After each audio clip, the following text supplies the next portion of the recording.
Big question is, can Travis Pastrana get back into the points race? And as we look at the entire field now in the starting grid with Brown, Langston, Pastrana, and Larry Ward, the top four in the points race, the question is, how effective will Mike Brown be today, who apparently has the flu, David Bailey, and then Travis Pastrana also under the weather, not feeling well. He's riding with a cast on his foot. That does open things up for Grant Langston, who I expected to do well on this racetrack. Mike Brown has been hot, but he hasn't had any problems lately. Today he'll have a problem fighting that cold, or the flu, I think is what it is. So this was a real opportunity for Langston and Travis to get healthy and fight Brown, but it doesn't look like Travis is going to be 100% today. Millville is a favorite track of many riders. We will have 7 riders at either the 250 or 125 gate this afternoon who have previously won races here at Millville. And my partner, David Bailey, by golly, you picked off 2 500s in a row back in the 80s. 5 out of 6 motos, not bad. One of my favorite tracks, and mostly because of the dirt and the hills. Great layout for spectators and the riders. 32nd board is up. That's Pastrana right next to the Scott Doghouse. Next to him is Ernesto Fonseca, Yamaha of Troy. Another Yamaha of Troy rider, Ramsey, right next to Brown on the inside of the track. We're set to go for the first motor of the 125's underway. Whoa, look out, Nathan. He got the jump on Brown anyway, but it's Brock Sellers of the KTM getting the whole shot. Followed by Fonseca. Damon Huffman also in there. Whoa, Baraki and Velaldi. Velaldi is down in that first turn. Assistance right on the scene. It's Brock Sellers, number 18 on the KTM. Fonseca, though, is right there, number 25 on the 4-stroke. Good start. And they're heading into one of the most unique sections on the national circuit, the big sand whoops here at Millville. This is where it takes all strength and guts to get through their path. The 125s looks like, David, they're choosing to leap several rather than stay on top of those sandy whoops. Sellers ruined his momentum a little bit on the outside. Looked like Fonseca had that Supercross style working for him. He gets around. We saw Pastrana in those whoops in about 10th. Fonseca the leader. Langston just getting by his teammate Brock Sellers, moving into second place. The battle lines are drawn. Fonseca number 25. Grant Langston number 111. The former 125 World GP champion trying to pick off a U.S. national title in the 125s. Let's go to Davey. Davey. Andrew, it looks like Grant's taking an immediate liking to this track. Yeah, Grant likes this kind of track, particularly because it's a little bit sandy, and living in Holland it was pretty sandy. With the hills and everything, he's pretty good on the brakes, and he's carrying a lot of corner speed up the hills, which is helping because the 4-strokes are also really fast up the hills. It's obvious Grant Langston is out to take advantage of the situation with Mike Brown not up near the front right now. And the former GP champion would like to get that points lead back that he had after the first 3 rounds of action and taking those first 4 motos of the season. A spectacular premiere in the U.S. for the former GP champion. He has a real opportunity right here to do just that, Art. Try to get some points on both Brown and Travis, who didn't get good starts. Both of them are somewhere right around 10th. I think Brown's even further back. Neither one of them feeling well today. This is a great eye. They can smell it right now. They can see the championship coming back into their hands and hopefully stay in there. Brown with Pro Circuit, the winner of many titles. KTM, it would be their first 125 American Motocross Championship should Grant Langston pull it out this year. But it looks like this kind of points battle will once again go down to the final race of the season. Fonseca looking back. Grant Langston has the edge on the inside. Grant Langston, far to far we go. Can he do it? Langston, our new leader. Hard to say what Fonseca was thinking there. He looked right back and then just went wide. The only thing I can figure is he didn't want to have to hold him off anymore. Maybe he wants to learn Langston's lines a little bit. 3 different leaders in the early going of the 125 first moto. We'll be right back.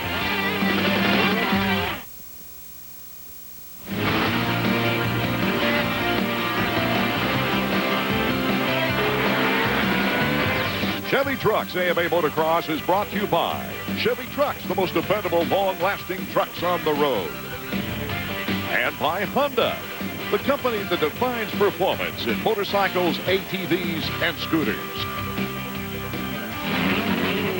Welcome back to Millville. Our opening moto is Travis Pastrana courageously has moved up from about 10th position. You see it here. Fonseca in second, number 25. Then you got Brock Sellers. Then Roderick Tane, the Frenchman. There's Ward battling with Pastrana. Pastrana makes the pass on Larry Ward.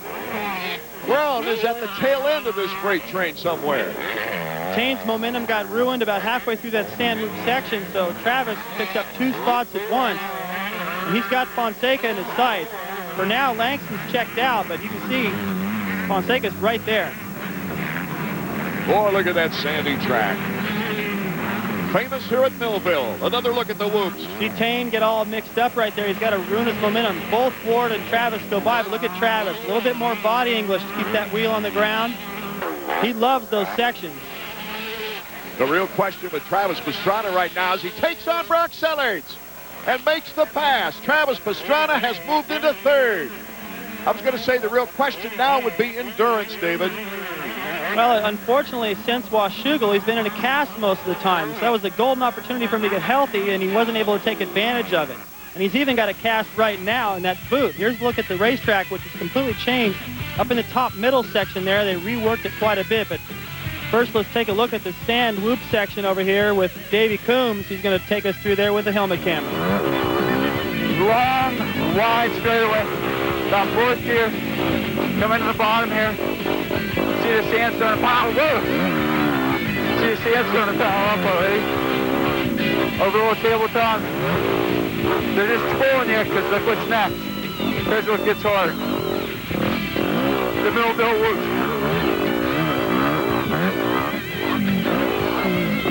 That's about the best I want to do this. They're starting to get beat down a little bit.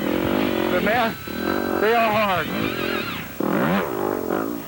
You can see that was done earlier this morning, and there was a lot more shade on the racetrack. These guys have much better vision now of the best line out there.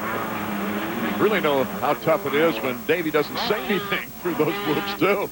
Roderick Tane, number 32 on the Team Suzuki.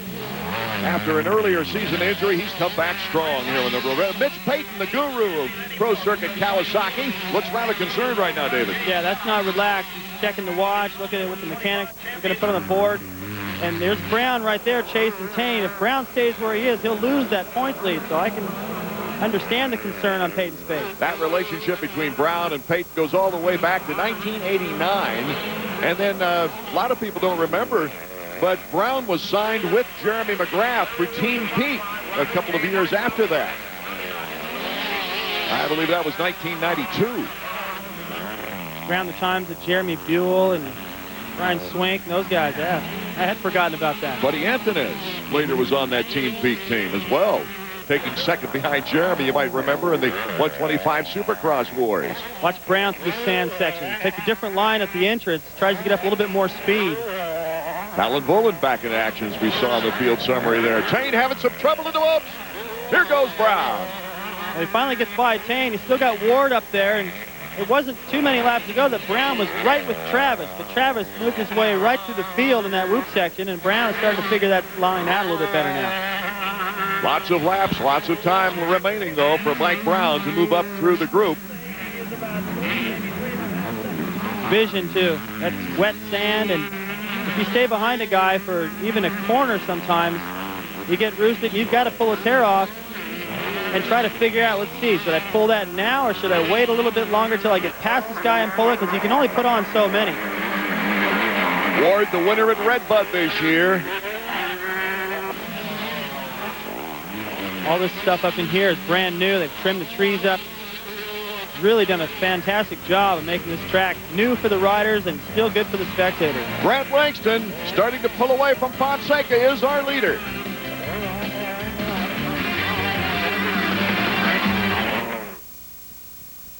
Join us for this week's Kawasaki bike set from Millville, split by our Pro Circuit motocross guru, Mitch Payton. Mitch, what do you have going for the team this week? This weekend, because of the sand wash section and some of the loose dirt on our bikes, probably the most important thing we can do is gearing selection and picking the right tires. The track has like a section of the sand wash and the start being real deep that we need good traction out of the tire, so we kind of look for a combination of a hard pack tire and a sand tire. So you need something for both. And then the gearing, because of the uphill and the sand wash, there's a lot of time to be made or lost in there. So it's real important to have the right gearing for the track. All right. Well, we'll see how it works out. Mitch Payne's got the points lead with Mike Brown, and that's this week's Kawasaki bike setup. Insight from the pits earlier with Racer X's Davey Coombs as we get back to the action here in our first Moto 125 action at Millville. Fonseca now starting to feel a little bit of heat from Travis Pastrana. Fonseca, as you see there in second place, Grant Langston has started to check out. So he'll move up the point standing. And Travis took a big look over his shoulder on that jump back there. Probably wondering where Brown is, wondering what the points look like. He doesn't seem to be staying quite as close to Fonseca right now as he was. He caught him pretty quick. And now it looks like he's just kind of taking a second wind. He's wondering if anybody back there is catching him, if he can afford to take this little breather right here. For those of you just tuning in, he's riding with a cast on his foot, and that prevented him from training during the 2-weekend break. And look out. He just caught that foot in the ground right there.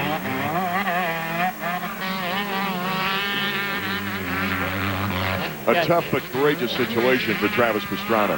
Yeah, he's definitely taking his... He's not as intense as he was a lap or two ago. But he doesn't have any pressure from behind, so I don't think he really needs to be that worried right now. Pastrana with 2 wins, 5 podiums on the year. Look at this.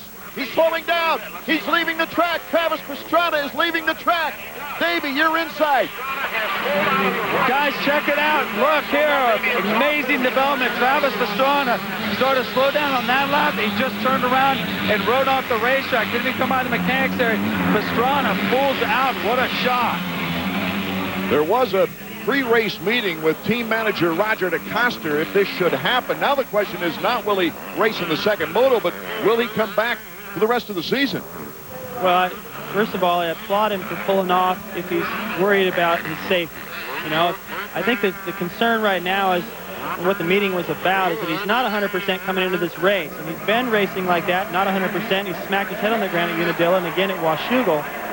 You can't afford another one of those. I mean, the doctor's saying if you hit your head like that again in the next 6 months, you got pulling out of a race could at least be a problem. Well, only Travis really knows if he's doing the right thing, and I applaud that for sure. Mike Brown trying to make a move on Brock Sellards. Let's go back down to Davey Coombs. Mike, I got to tell you, Brock's put himself right in the middle of all this drama. What a battle with Mike Brown. Yeah, you know, he's riding really good, it seems. You know, I don't think he's holding him up. I think Brock's riding the back half of the track a lot better than Mike, and Mike's riding this part better. He seems to catch him, but Brock's really riding good. Do you think he's inspired by the fact that he might be able to help his teammate Grant Langston in this championship picture? Yeah, you know, him and Brock, he's been training with Grant the last 2 weeks, you know, and I think it's picked Brock's pace up too. It's helped him a lot. He knows Grant's out front, you know. I don't think he's blocking Brownie. I think he's just trying to beat him. I tell you, the way they're riding, they should keep riding together. They look awful fast this week compared to the last couple races. Yeah, actually, Grant's living at Brock's house for the rest of the races, so hopefully it'll pay off. You know, maybe Brock can get one of these wins. Brock with 2 wins career-wise at 125 motocross at Troy last year, and Washougal in '99 was his very first victory. There you see the KTM crew waving towels at Brock Sellards to stay in front of Mike Brown.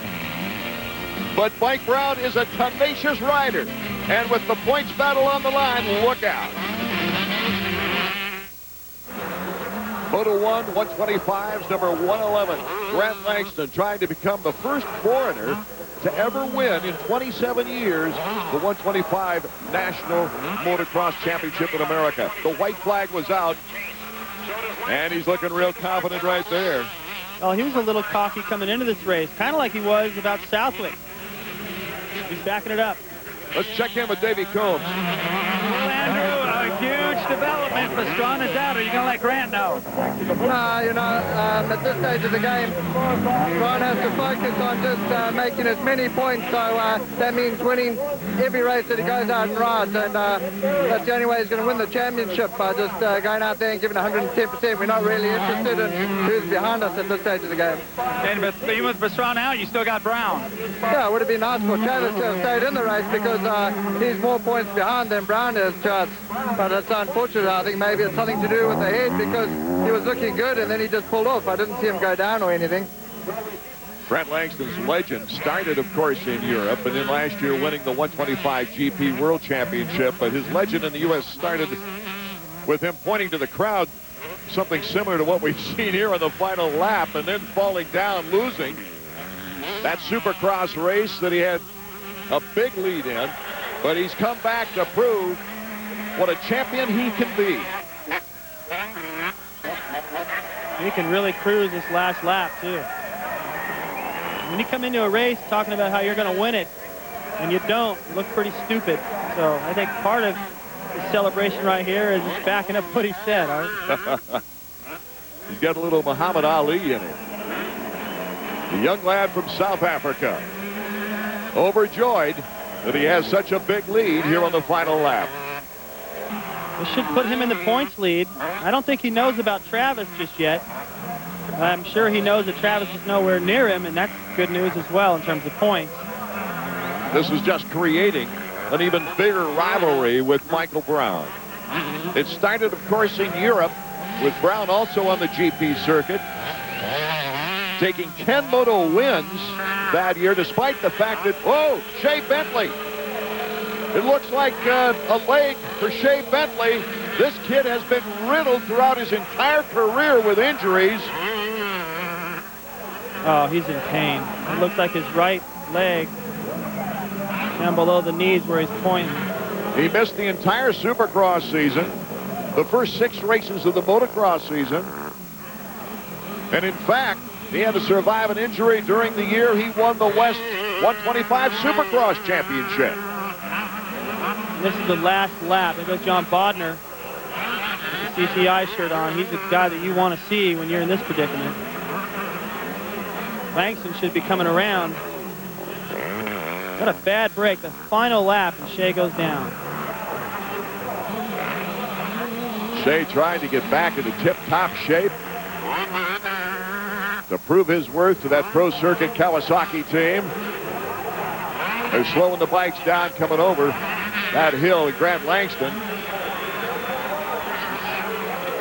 will be our winner of the first moto here at Millville. Fonseca is still in second place. Brown is in third.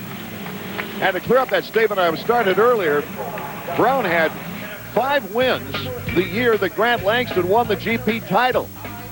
Mechanicals took him out of the points race, put him back to third. Here it's Langston, Fonseca, and Brown, our top 3. Davey Coombs is with our winner.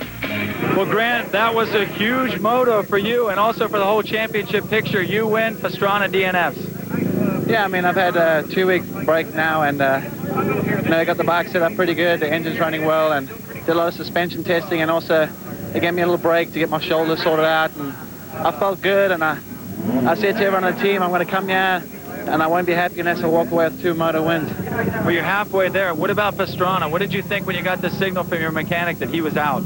I didn't see the signal, but you know, I think lately he seems to be having a bit of bad luck and struggling, and you know, basically it seems like it's down to me and Mike, and as long as I'm out front, and I think I have the points lead now, so that's what matters. Actually, I think right now you're tied going into the second moto. You pulled up 5 points on Mike, all tied up. Yeah, I mean, that makes it real close now, and 5 motos left, and it's anyone's race, and I think if I can pull off the win for the team, that'll be great. Ernesto Fonseca holding on to second place, ties him with the best moto performance of the year when he took a second overall as well back at Troy. Fonseca looking strong through that whoop section. Davey? Ernesto, that was an amazing ride. You was held up front the whole time, and you're in the middle of some high drama. That was Mike Brown coming. Yeah, I know. I was trying to pick up my pace, but a couple lappers kind of messed me up a little bit there towards the end, but I felt great. My bike was working good, and Mike was definitely coming in strong. How do you feel going into the second moto? You don't have the pressure of the championship like these other guys do. Can you let it all hang out? Yeah, of course. I think that's my main goal. I haven't got a national win yet, so I'm working on it, and I think today might be the day. I mean, second in the first moto might be pretty good for the second. Good ride, Ernesto. Thanks. One of the biggest stories in the 125 motocross American season is Travis Pastrana. and the fact that here at Millville, he pulls out of the first moto. Let's get more information from Davey. Thanks. I caught up with Roger DeCosta on the way back to the pits. Roger, any word on what happened to your rider, Travis Pastrana? Well, I'm afraid we were worried about that this could happen. You know, he talked to us this morning. He felt that he did not have maybe the energy that it was going to be needed, and I told him to go out and ride as good as he can and see how things go, you know, and he had the speed, you know. He started from 8th and came back to 3rd pretty quick, and was in the process of trying to pass for 2nd, and he started making a couple of mistakes, and, you know, we had discussed if he started making mistakes to pull off, and that's what he did. Are we going to see Travis in the second moto? No, probably won't see Travis anymore this year. Does that include Team USA for the designations? Yeah. Thanks, Roger.